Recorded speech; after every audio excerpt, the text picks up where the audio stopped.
बिहार में कल दूसरे चरण के लिए 20 जिलों की 122 सीटों पर मतदान होना है, जिनमें सीमांचल की 24 महत्वपूर्ण सीटें भी शामिल हैं।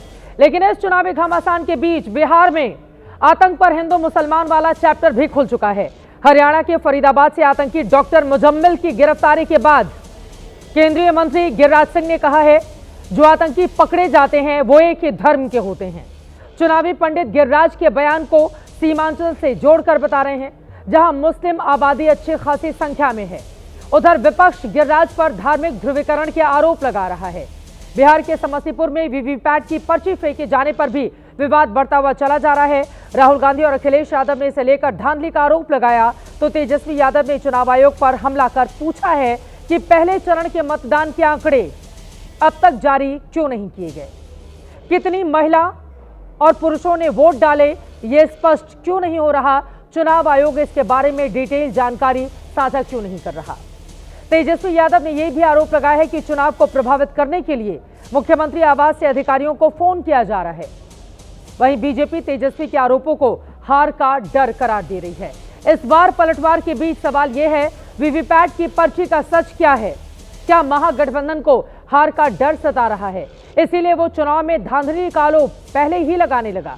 और क्या दूसरे चरण के मतदान में हिंदू मुसलमान वाला फैक्टर असर करेगा? भारतीय जनता पार्टी के नेता जिसकी कोशिशों में मौजूदा वक्त में लग गए हैं। कई ऐसे मुद्दे हैं जिसको लेकर महादंगल में बड़ी चर्चा करेंगे, लेकिन उसके पहले नेताओं ने आज किस तरह से आरोपों के तीर एक दूसरे पर दागे हैं, बयान सुनिए। जितने आतंकी पकड़ाते मुस्लिम धर्म के ही क्यों पकड़ाते? नौकरी पे इसीलिए रखा गया है कि वो ये समय आने पर, समय समय पर हिंदू मुसलमान की बात छेड़े और उसका कुछ लाभ उनके पार्टी को मिल जाए। भाई अपराध का धर्म से कोई संबंध हो सकता है या मुझे समझ में नहीं आता। गांधी जी को किसने मारा था? इंदिरा जी को किसने मारा? राजीव गांधी जी को किसने मारा? ये गिरिराज जी को मेरी तरफ से उससे जब सब जवाब देंगे वो कौन था, उनका नाम क्या था, उसके बाद वो बात करें। अब भारत के अंदर फिर से कोई नया जिन्ना पैदा न होने पाए, और वो जिन्ना अगर पैदा होने का साहस करता है तो हमें उससे पहले कि वो भारत की अखंडता को चुनौती दे, उसको पहले ही दफन करके रख देना होगा।